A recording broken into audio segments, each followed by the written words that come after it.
poète André Velter écrivait à propos de l'écrivain et cinéaste Pier Paolo Pasolini « J'ose prendre pied dans mes ténèbres. J'ose dériver dans une lumière terrifiante et douce, entre un maléfice et une révolution, qui ne veulent de salut que sexuel ou sublime. C'est qu'il n'y eut d'alchimiste plus paradoxal que moi, doué pour la transmutation des plaisirs et des songes, et tellement acharné à vaincre un réel de plomb, et tellement conscient des insomnies violentes qui forcent à jouir du rude et de l'obscur. Pasolini, je crois, c'est celui qui nous présente un réel complexe, protéiforme, bigarré, inopportun parfois, inappropriable, inassignable, indescriptible, parce qu'il pousse, me semble-t-il, la subtilité ou la délicatesse jusqu'à ce point presque inévitable d'autocontradiction, sur le mode peut-être de ce que, pensant à Héraclite, Aristote nommait un logos ivre. Mais quel logos? La raison? La parole? Le langage?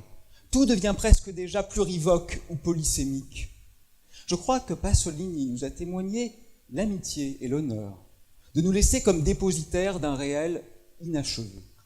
Inachevé et donc possiblement diffracté, et donc multiple. Peut-être d'ailleurs monde ne devrait-il pouvoir s'écrire qu'au pluriel. Sur une planète, parmi certainement des centaines de milliards d'autres, au sein de notre galaxie, notre petit îlot ou halo d'univers, lui-même dérisoire et contingent à l'échelle de la grande toile cosmologique. Et sur cette Terre elle-même, et nous l'avons beaucoup trop souvent oublié dans l'histoire, nous partageons cette bribe d'espace avec des millions d'autres espèces vivantes auxquelles nous avons si scandaleusement dénié le droit pourtant bien réel qui est le leur, de penser et de souffrir. Je crois que l'ontologie, l'être en tant qu'être fondamental du réel, c'est peut-être cet ensemble de ressentis, de construits, de compris de tous les vivants, de toutes les cultures humaines et finalement de tous les moi-même en tant qu'être au monde, ou plus exactement en tant qu'être monde. Je pense que peut-être faut-il, à titre d'hypothèse ou d'expérimentation, considérer un réel plus multiple et diapré qu'on le prétend parfois. Mais pourtant, si, comme je le suggère, il est opportun ou loisible de penser dans une sorte de pluriréalisme de l'immanence pure, comment comprendre que ce même réel s'impose bien souvent à nous avec violence? Comment comprendre que l'extraordinaire fragilité de ce qu'on croyait pourtant essentiel se rappelle parfois avec une sorte d'opiniâtreté insoutenable? Et finalement, la physique, la science, ne nous livre-t-elle pas l'image d'un réel unique, clair, bien défini, à comprendre et à observer plus qu'à créer? On peut le croire, et je ne vais pas railler cette position, ni même tenter de la déconstruire, mais je crois qu'il est peut-être dans un geste de modestie ou de prudence intéressant de considérer la possibilité d'un monde davantage multiple. Alors bien sûr, la physique nous montre un univers cohérent et élégant. Elle permet d'appréhender quelque chose de cet environnement qui nous constitue de l'infiniment petit à l'infiniment grand, la mécanique quantique, inventée au début du XXe siècle par Planck, Bohr, Schrödinger, Heisenberg, De Broglie, Dirac, nous montre qu'à petite échelle, il faut parfois renoncer au déterminisme, bien reposant d'ailleurs de la physique classique, au profit d'une vision probabiliste, stochastique, aléatoire. Il y a de l'indéterminé. Une même expérience réitérée dans les mêmes conditions ne conduira pas nécessairement au même résultat. Mécanique quantique, il nous montre qu'il nous faut également reposer ou renoncer à une sorte de continuum. Certaines grandeurs physiques ne s'échangent que de façon discrète ou discontinue, par paquets. Et physique quantique qui nous suggère qu'il faut également se passer de la localisation. Les objets fondamentaux sont comme doués d'ubiquité, ils sont simultanément ici et là, en plusieurs lieux et parfois même pire encore, en plusieurs états que l'on qualifierait de classiquement incompatibles ou mutuellement exclusifs.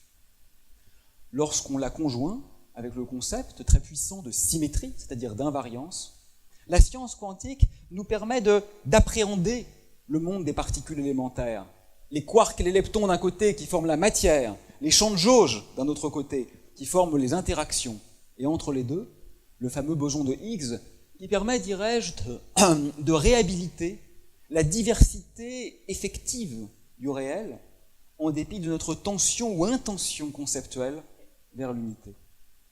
En contrepoint de la mécanique quantique, les théories de la relativité d'Einstein, restreintes et générales, permettent d'appréhender le macrocosme ou le monde des vitesses élevées. La relativité restreinte nous enseigne que l'espace et le temps sont peut-être moins absolus ou immuables que nous avons feint de le croire. Ils ne sont peut-être plus ces formes transcendantales, a priori, dirait Emmanuel Kant, suivant Isaac Newton. En réalité, quand je me mets en mouvement, je peux troquer du temps pour de l'espace ou de l'espace pour du temps. Mon temps se dilate, mon espace se contracte, les voyages dans le futur sont possibles, ce qui signifie d'ailleurs que sans violer aucune des lois de la physique connues, un voyageur de la Grèce antique pourrait apparaître ici et maintenant dans cette pièce s'il avait simplement trouvé le moyen de se déplacer à une vitesse suffisante. Ce qui signifie aussi que les mains, par exemple, de Maria Callas, filmées par Pasolini en Médée, qui sont pourtant déjà très graciles, pourraient devenir plus fines encore que ses cils ou ses cheveux, si tant est que le mouvement soit suffisamment saccadé, c'est-à-dire rapide.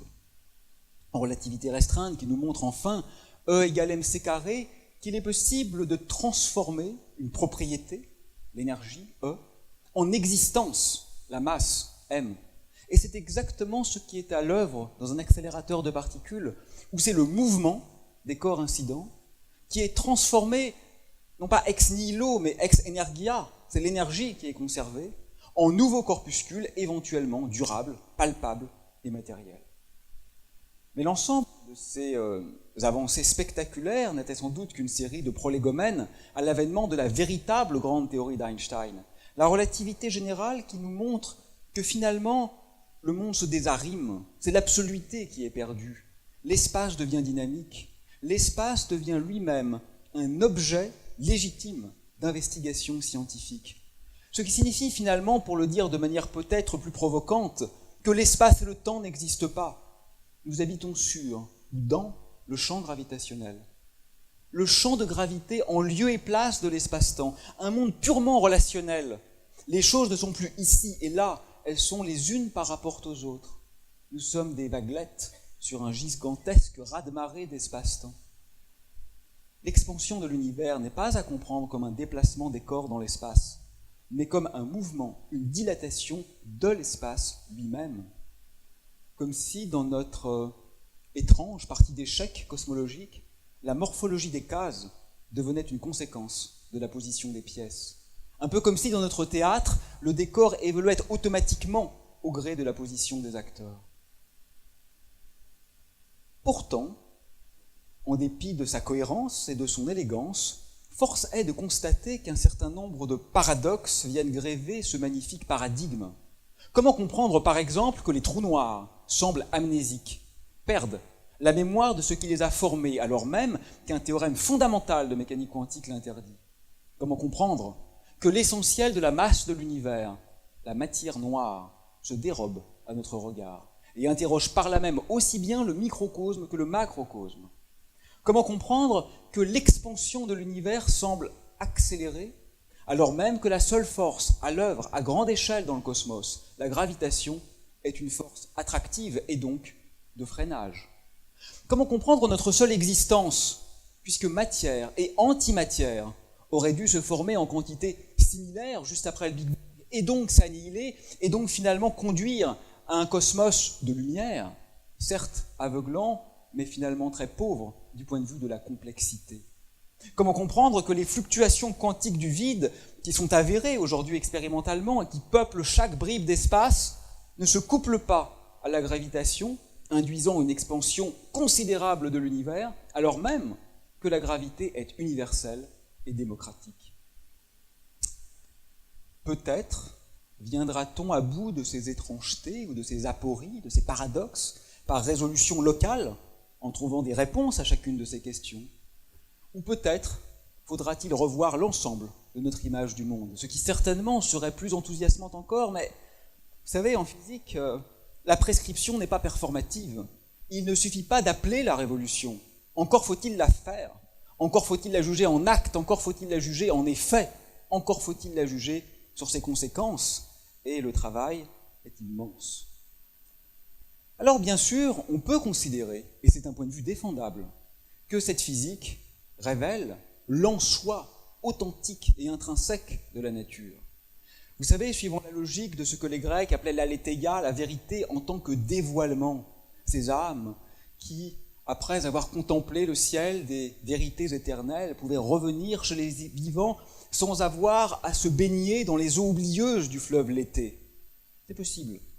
Mais j'aimerais, par souci de prudence, dirais-je, envisager la possibilité que plutôt qu'un dévoilement de la nature unique du monde, la physique soit plutôt une manière, parmi d'autres, de faire un monde. Un constructivisme sous contrainte de rigueur, qu'il y ait eu une sorte d'évolution, dirais-je, de la nature du monde pour celle de l'esprit pour celle des concepts, de celle des concepts pour celle des symboles. Peut-être d'Emmanuel Kant à Nelson Goodman, en passant par Ernst Cassirer ou William James. Considérer la littérature, la musique, la poésie, la philosophie et la science comme autant de manières irréductibles les unes aux autres de fabriquer des mondes cohérents. Goodman disait « On ne réduira pas le monde de Canaletto à celui de Van Gogh, ni celui de James Joyce à la physique théorique, même si vous savez que le terme quark, qui désigne les particules élémentaires, est effectivement emprunté au génial Finnegan-Wake de Joyce. Mais oui, évidemment, on ne les réduira pas. Une fois qu'on l'a dit, encore faut-il en tirer les conséquences. Moi, je voudrais me faire l'avocat du droit à la physique de n'être pas la seule version correcte du réel. Le grand maître de la subversion malséante, Jean Genet, écrivait dans Notre-Dame des Fleurs « Divine est morte hier, dans une flaque, si rouge de son sang vomi qu'en expirant, elle eut comme l'ultime illusion que ce sang était l'équivalent visible d'un trou noir. Appelé par un violon aperçu dans un bric-à-brac de pièces à conviction chez le juge avec une insistance dramatique, comme un Jésus, le chiancre doré ou lui, son sacré cœur en flamme. Mais il y a tout ici.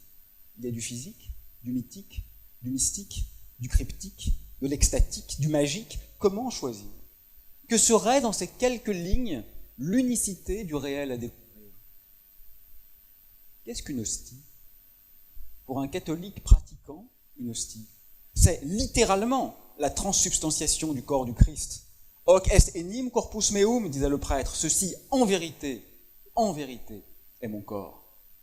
C'est pour celui qui la fabrique un moyen de subsistance. C'est pour l'enfant qui la mange un bout de pain rassis. C'est pour la souris qui la découvre dans l'alcôve une aubaine. C'est pour le poète qui la contemple une source d'inspiration. C'est pour le physicien qui la scrute un nuage de quarks et de leptons. C'est pour le chimiste un ensemble de molécules. Que serait l'unique en soi de cet unique objet?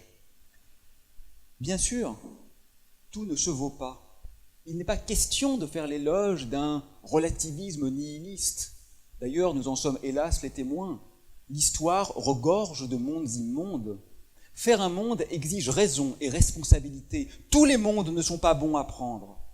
Mais peut-être la déconstruction de nos certitudes, peut-être l'hypothèse que nos savoirs, ce qui n'ôte rien à leur valeur, sont produits par un environnement culturel et intellectuel. Peut-être qu'en assumant la contingence de nos connaissances, il y aurait quelque chose d'une humilité qui me semble aujourd'hui, hélas, un peu perdue. Alors j'ouvrais cette courte balade avec le poète corsaire, Pasolini, je vais donc la refermer avec lui. Pasolini d'ailleurs qui, je crois, plus que tout autre, savait que ces paradoxes ne seraient pas compris, savait que les contradictions qui le faisaient vivre sont aussi ce qui le ferait mourir. Je paye un prix, écrivait-il, pour la vie que je mène. Je suis comme quelqu'un qui va descendre aux enfers. Mais quand je reviendrai, si je reviens, j'aurai vu d'autres choses. J'aurais vu tellement d'autres choses. J'aurais vu plus loin que l'horizon. Merci.